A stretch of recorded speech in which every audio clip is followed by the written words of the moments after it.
आई, मी तुला किती वेळा विचारलंय, तो तुला ब्लॅकमेल करतोय का?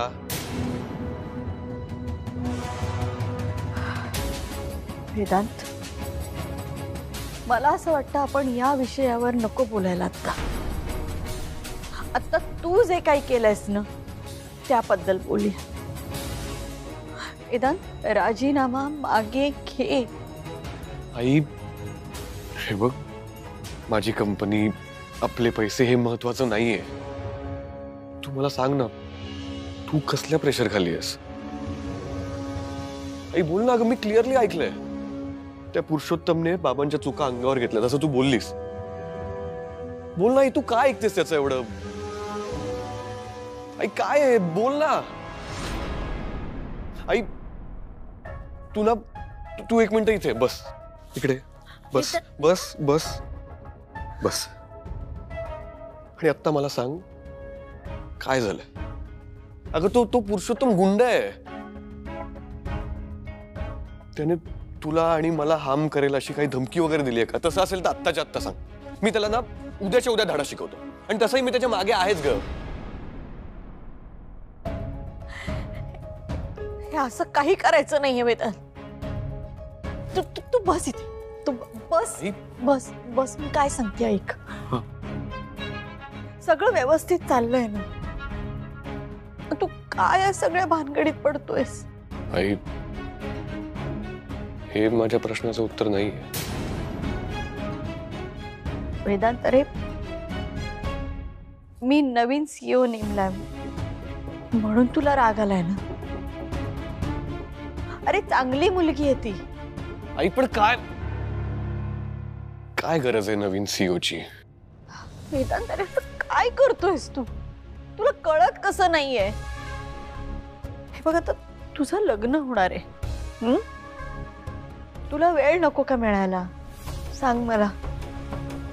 आणि तू शिकव ना तिला.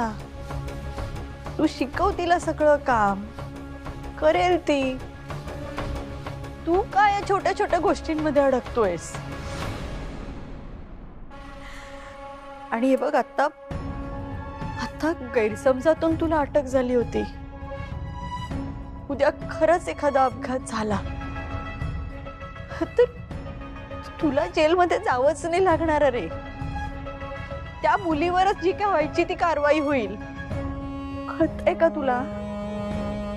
आई, तुला कळतंय का तू काय बोलतेस? हे बघ, माझ्या कुठल्याही साईटवर अपघात वगैरे नाही होणार. खूप लक्ष देऊन काम करतो आम्ही. तुला माहितीये, मला राग कुठल्या गोष्टीचा आला? त्या दिवशी जेव्हा डायनिंग टेबलवर मी तुला आणि विक्रांतला सांगत होतो. हे बघा, अशी काही रिक्वायरमेंट नाही आणि मी वेदांत वानखडे स्वतः सीईओ आहे आणि मला कोणाचीच गरज नाही.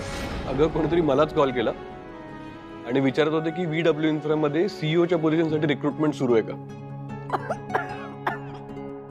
पाणी. का खोटं बोललीस का?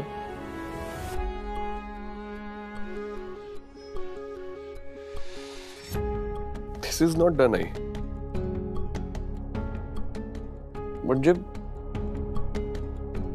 तू आणि त्या पुरुषोत्तमने हे सगळं आधीपासून प्लॅन केलं होतं. तुम्ही इंटरव्ह्यूज घेणं पण सुरू केलं होतं. असं का वागलीस ग आई?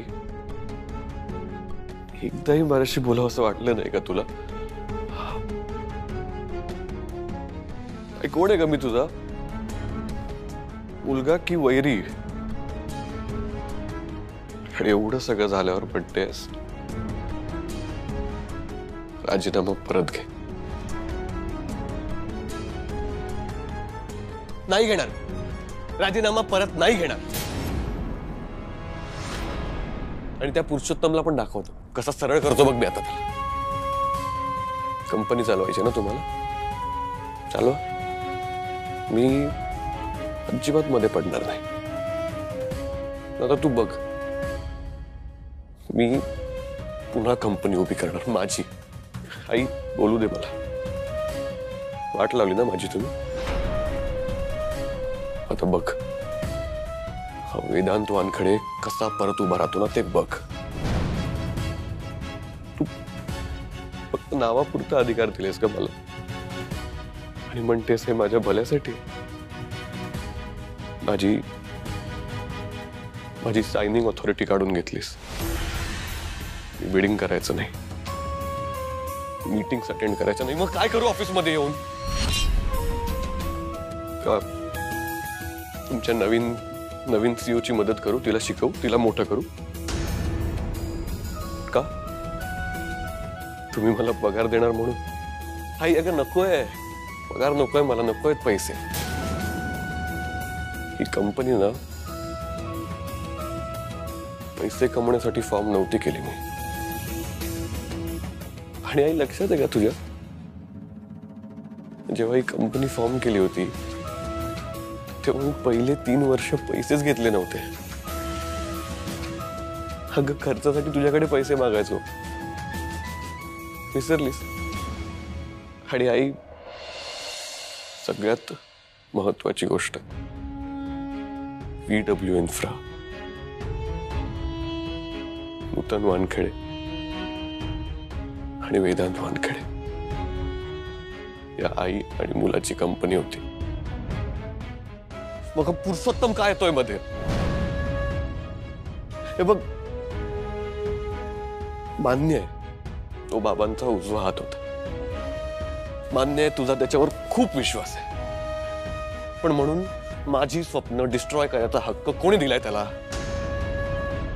आई मला नाही, मला हे सगळं मान्य नाहीये, नाही पटत आहे मला. आणि आई मी राजीनामा परत घेणार नाही. वेदांत, वेदांत, वेदांतनी सगळं काय ऐकलं? मला नको होतं की हे सगळं वेदांतला कळावं. काय करू मी आता?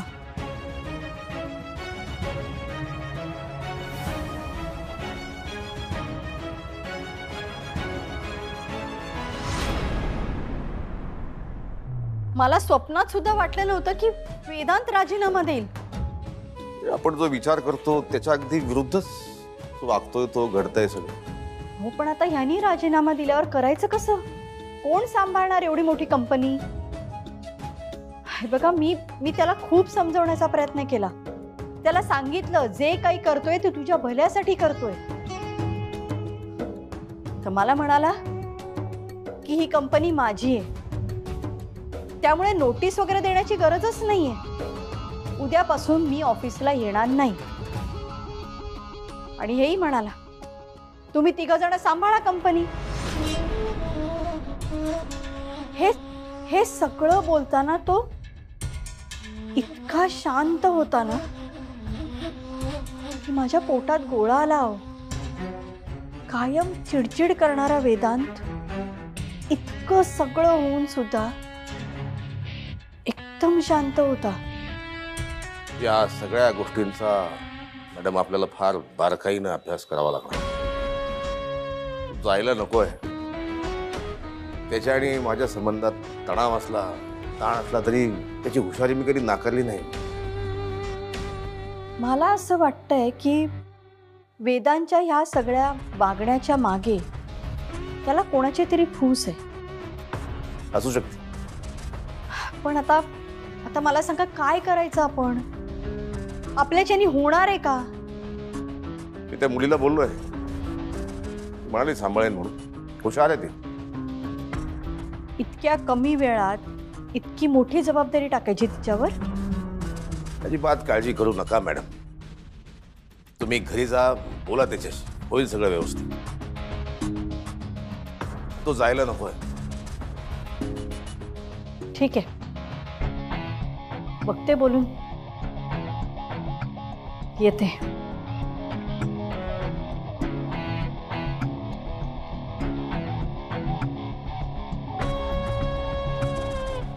राजीनामा ना राजीनामा.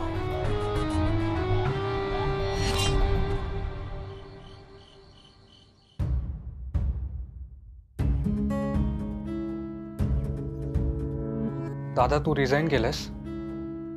अरे दादा, कंपनी तुझी, स्वप्न तुझी, मेहनत तुझी, आणि तूच कसं रिझाईन करू शकतोस? ऐका, आता मी पहिलं आणि शेवटचं सांगतो, मी या विषयावर बोलणार नाही. आणि हा खूप सिरियस विषय आहे, तर तुम्ही यात पडू नका. या सगळ्यापासून लांब राहा. उगाच तुमचा वेळ आणि तुमचा मूड खराब करून घेऊ नका. अरे दादा पण क्रांत, मी काय सांगितलंय नको पडूस यार. Don't worry, I can fight my on battles. हे बघ, मला सगळं मान्य आहे, पण निघा निघा निघा, मला खूप काम आहे. निघतोय दादा. चल, आरती तू पण चल.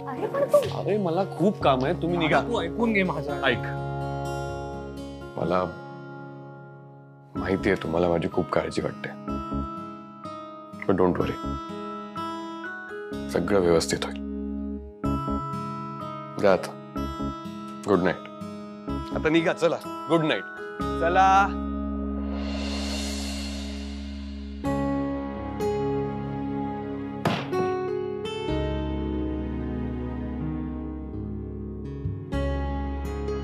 घरी राहिलो तर सगळ्यांनाच त्रास होणार आहे. काहीतरी सोल्युशन काढावंच लागेल.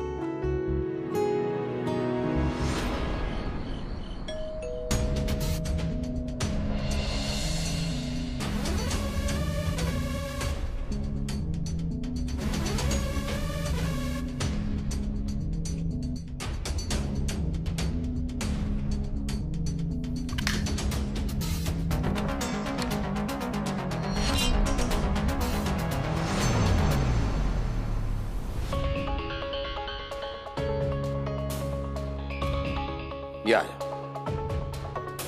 या या या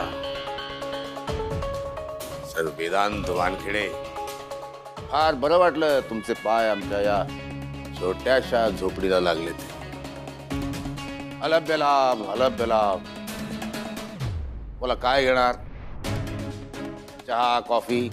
अरे बाप रे, तुम्ही चहा कॉफी कसं घेणार? तर बाटली घेऊन आला. त्या अशा वागण्यामुळे तुझं आणि कंपनीचं नुकसान झालंय फार. अरे नुकसान तू करतोयस, माझं, माझ्या कंपनीचं, माझ्या घराचं. तोंड सांभाळून बोललास तर बरं होईल. काय ना, तू लायकीत राहिलास ना तर जास्त बरं होईल. पण नाही, तू काय केलंस? तू माझ्या आईला ब्लॅकमेल केलंस, माझ्या विरुद्ध भडकवलंस. अरे हिम्मत असेल ना तर डायरेक्ट माझ्याशी लढ. छुप्यावर काय करतोस? आज जरा जास्त झाली. मी करतोय ब्लॅकमेल नूतन वहिनींना. जर त्या म्हणाल्या माझ्या समोर, मी संन्यास घे.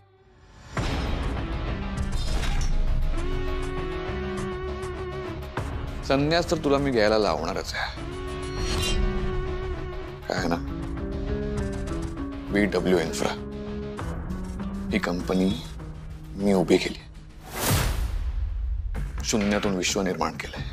मी घाम गाळलाय. आणि तू काय आयत्या पिठावर रेगोट्या मारतोय.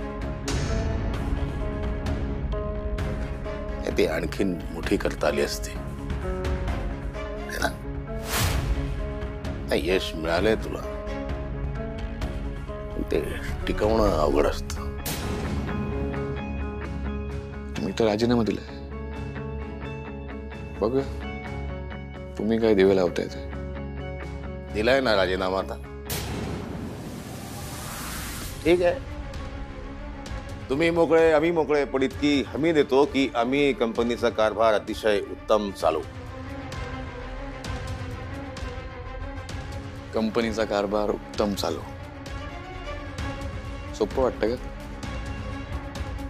VW इन्फ्रा इन्फ्रास्ट्रक्चर इंडस्ट्रीतलं खूप मोठं नाव आहे ना. मोठं नाव, विषय मोठं नाव आहे ते, पण ते आणखी अजून मोठं होऊ शकलं असतं. पण तुमच्या या असल्या सवयी आणि नाकर्तेपणामुळे ते मागे राहिले.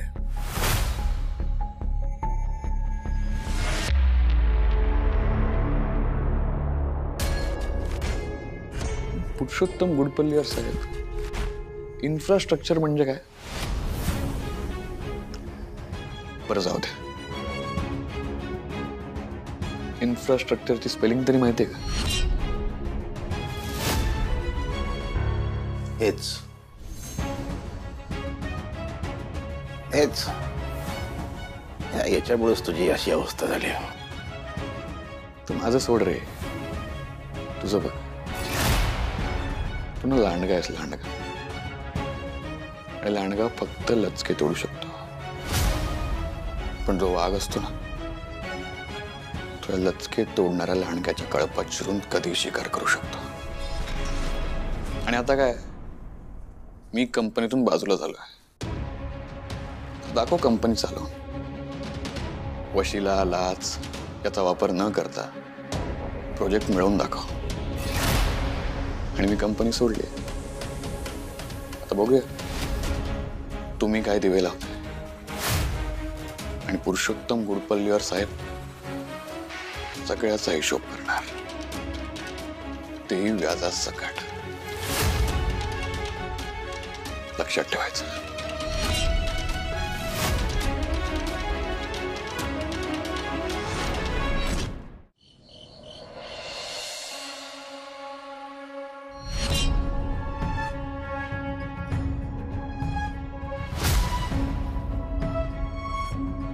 वा, हेच बघायचं राहिलं होतं. काय अवस्था करून घेतलीस वेदांत? हा? आणि पुरुषोत्तमकडे कशाला गेला होतास? अरे वा, फोन झाला सुद्धा. मस्त मस्त. छान छान अटॅचमेंट आहे का तुमचं? बॉन्डिंग छान आहे. वेदांत, काय एकही गोष्ट एकमेकांना सांगितल्याशिवाय राहत नाही तुम्ही. मी काय विचारलं तुला? कशाला गेला होतास? पुरुषोत्तमने नाही सांगितलं तुला मी का गेलो होतो ते? हो, मग कॅन्सल कॅन्सल. ते बॉन्डिंग आणि अटॅचमेंट कॅन्सल नाहीये. वेदांत, नीट बोलायचंय. सांग, का गेला होतास? तू न दिलेल्या प्रश्नांची उत्तरं मागायला. पण तो पुरुषोत्तम पण पक्का चालू माणूस आहे. सॉरी, हुशार माणूस. काही कळू दिलं नाही त्याने मला. पण मी पण त्याला सांगून आलोय. तू तुझ्या मनाप्रमाणे झालो VW इन्फ्रा. हवं ते कर. मी पण बघतो ना काय दिवे लावतोय तो. वेदांत, एक मिनिट. तुला जे ऐकायचंय ते सांगायला मी तयार आहे. हो, पण कधी सांगू हे मात्र सांग. ते म्हणजे आत्ता का उद्या? कारण दारू उतरल्यावर म्हणशील की मला काही आठवतच नाही. नाही नाही आई, तू तू आत्ताच सांग. मी ओके, तू सांग. अजून एक गोष्ट, मी पुरुषोत्तमला वाचवण्यासाठी हे सगळं करत नाहीये. आणि ते मला ब्लॅकमेल सुद्धा करत नाहीये.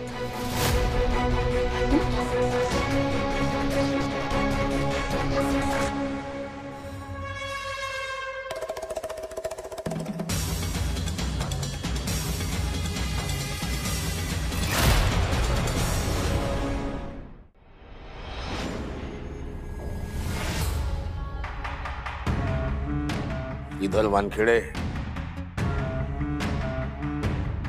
पाहिलेत ना? तुमचा मुलगा धमकी देऊन गेला मला आता. त्याला सांगा तुम्ही पुरुषोत्तमचं आयुष्य कसं बर्बाद केलं ते. त्याला जीवनातून कसं उठवलं सांगा त्याला एकदा. तुमच्यावरचा आरोप मी माझ्यावर घेतला. जेलमध्ये गेलो मी तुमच्यासाठी. तुला सोडवतो, बाहेर काढतो असं म्हणालात. दगा केलात माझ्याशी.